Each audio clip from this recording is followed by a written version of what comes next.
Well,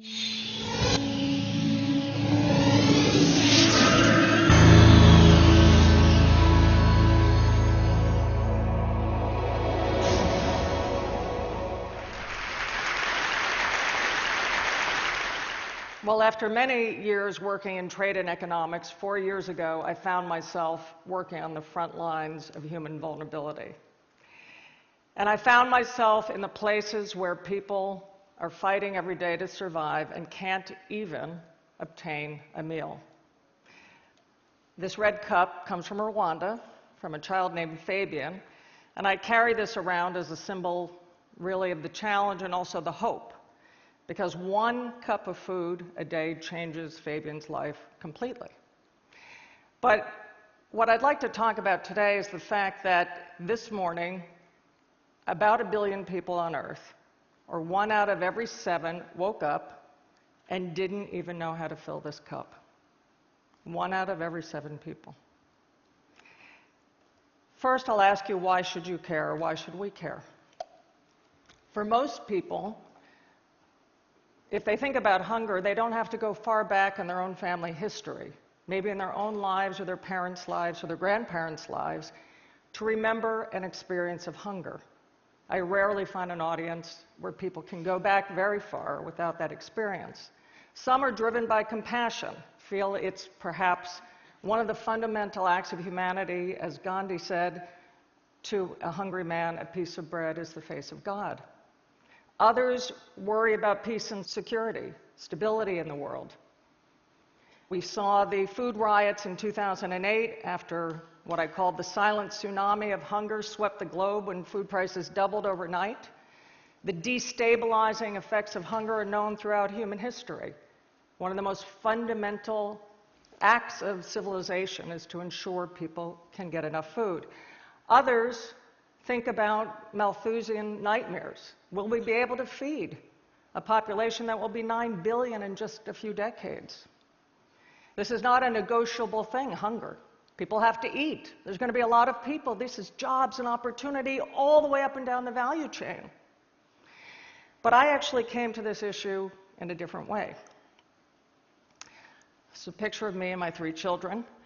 In 1987, I was a new mother with my first child, and was holding her and feeding her when an image very similar to this came on the television. And this was yet another famine in Ethiopia. One 2 years earlier had killed more than 1 million people, but it never struck me as it did that moment, because on that image was a woman trying to nurse her baby, and she had no milk to nurse. And the baby's cry really penetrated me as a mother.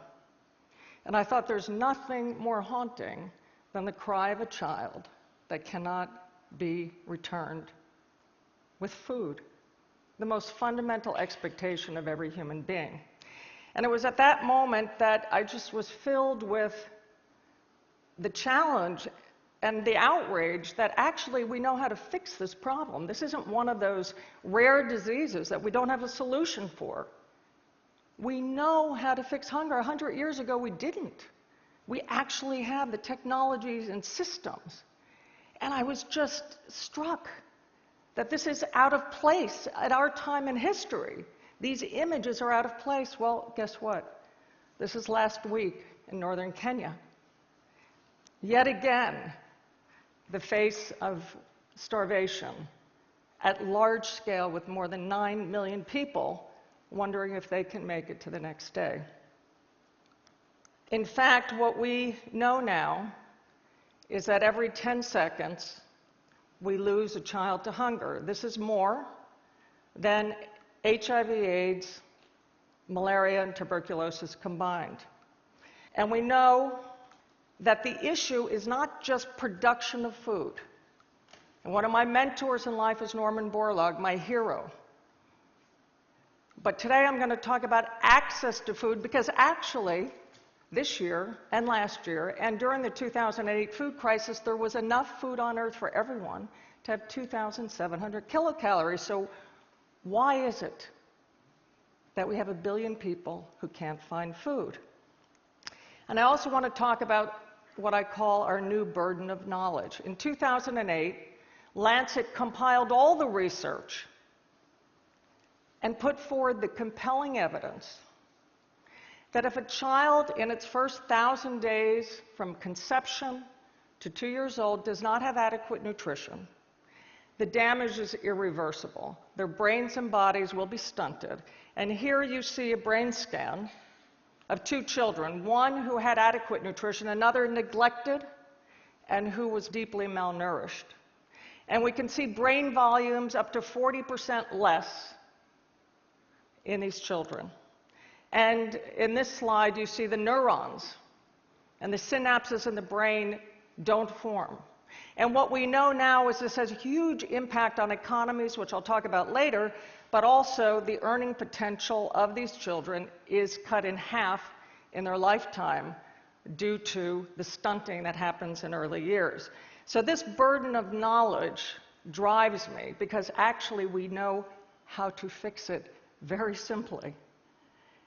And yet, in many places, a third of the children, by the time they're 3, already are facing life of hardship due to this. I'd like to talk about some of the things I've seen on the front lines of hunger, some of the things I've learned, and bringing my economic and trade knowledge and my experience in the private sector. I'd like to talk about where the gap of knowledge is. Well, first I'd like to talk about the oldest nutritional method on earth, breastfeeding. You may be surprised to know that a child could be saved every 22 seconds if there was breastfeeding in the first 6 months of life. But in Niger, for example, less than 7% of the children are breastfed for the first 6 months of life exclusively. In Mauritania, less than 3%. This is something that can be transformed with knowledge.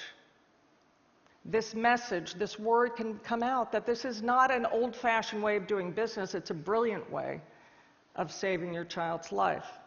And so today we focus on not just passing out food, but making sure the mothers have enough enrichment and teaching them about breastfeeding.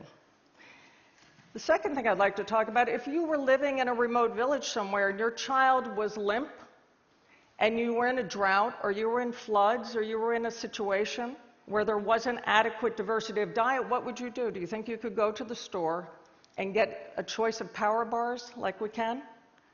And pick the right one to match? Well, I find parents out on the front lines very aware their children are going down for the count. And I go to those shops, if there are any, or out to the fields to see what they can get, and they cannot obtain the nutrition. Even if they know what they need to do, it's not available. And I'm very excited about this because one thing we're working on is transforming the technologies that are very available in the food industry to be available for traditional crops. And this is made with chickpeas, dried milk, and a host of vitamins matched to exactly what the brain needs. It costs 17 cents for us to produce this as what I call food for humanity.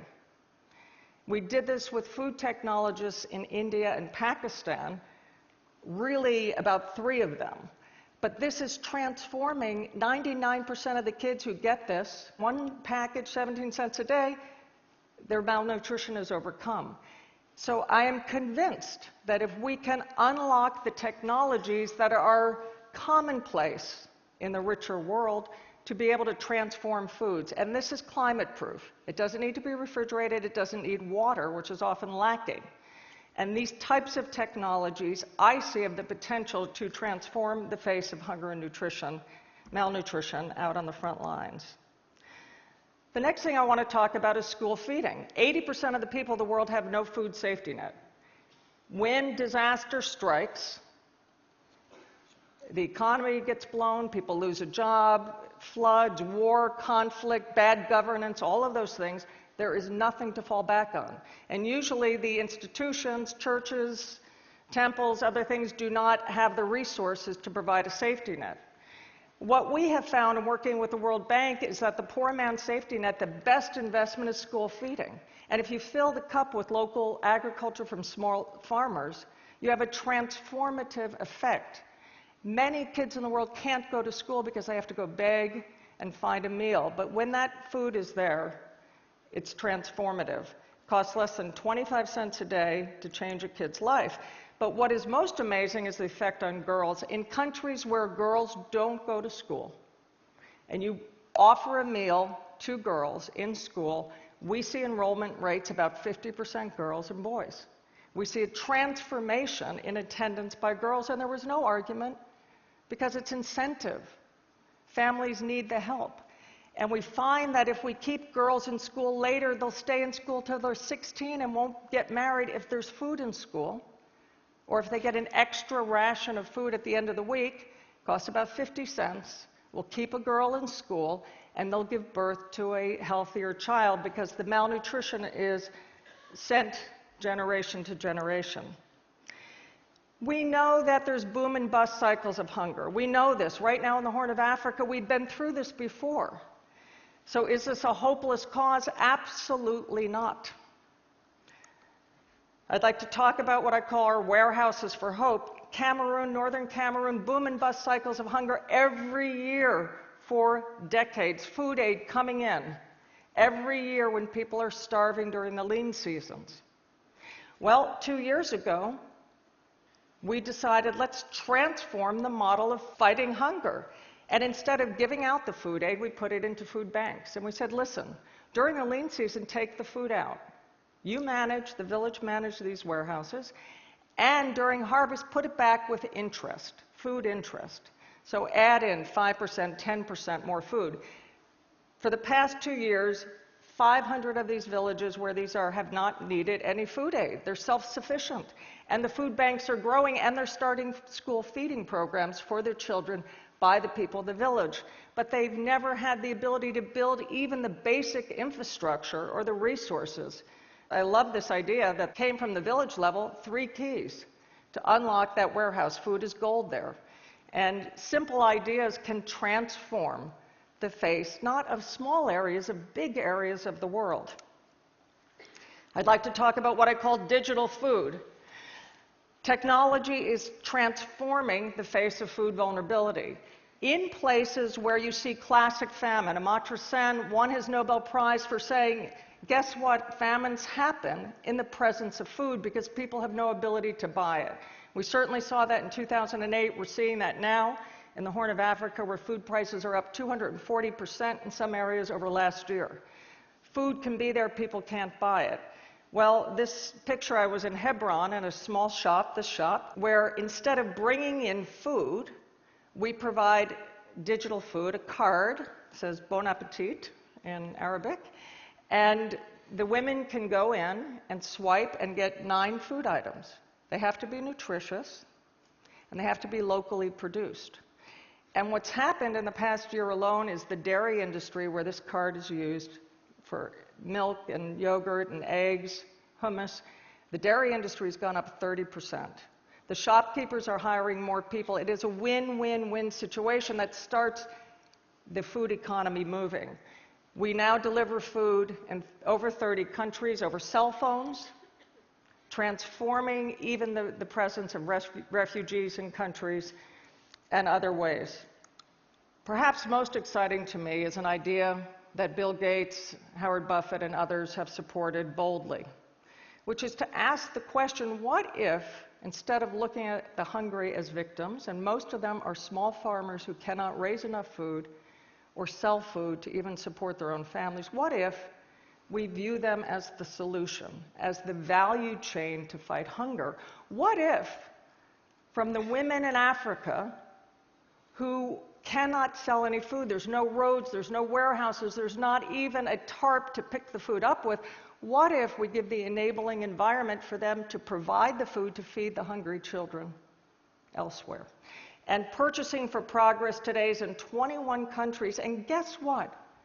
In virtually every case, when poor farmers are given a guaranteed market, if you say, we will buy 300 metric tons of this, we'll pick it up, we'll make sure it's stored properly, their yields have gone up 2, 3, 4-fold, and they figure it out. Because it's the first guaranteed opportunity they've had in their life, and we're seeing people transform their lives.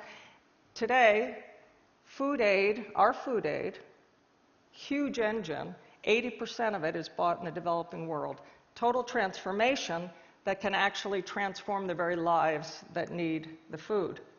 Now you'd ask, can this be done at scale? These are great ideas, village-level ideas.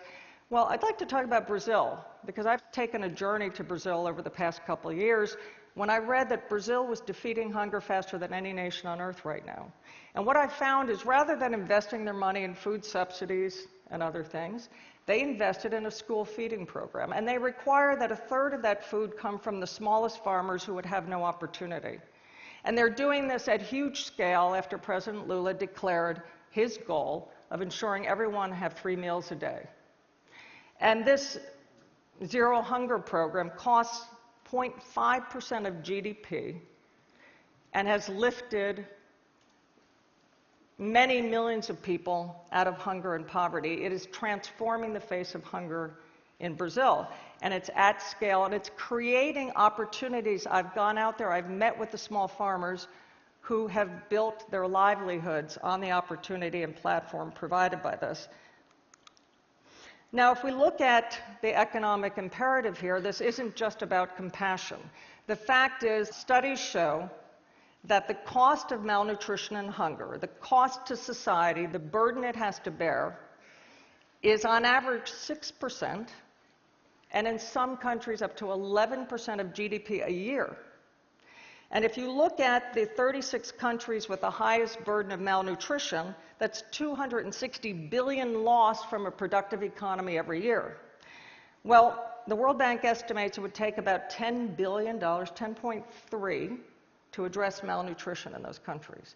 You look at the cost-benefit analysis, and my dream is to take this issue not just from the compassion argument, but to the finance ministers of the world and say we cannot afford to not invest in the access to adequate, affordable nutrition for all of humanity.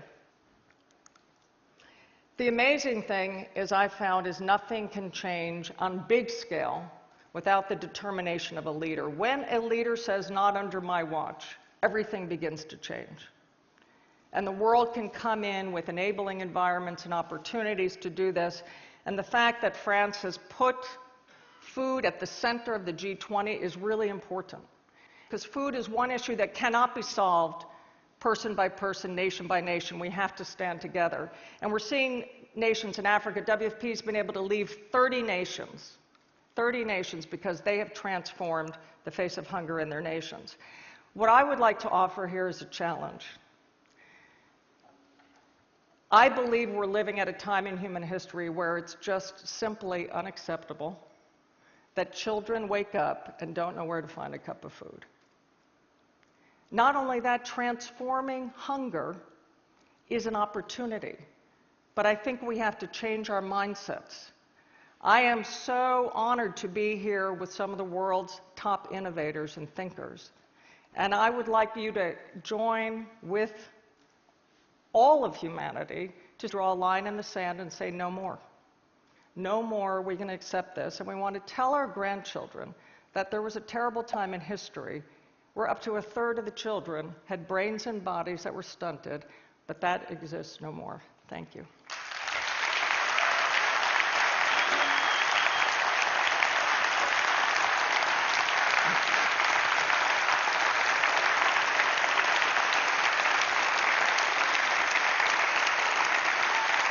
Thank you.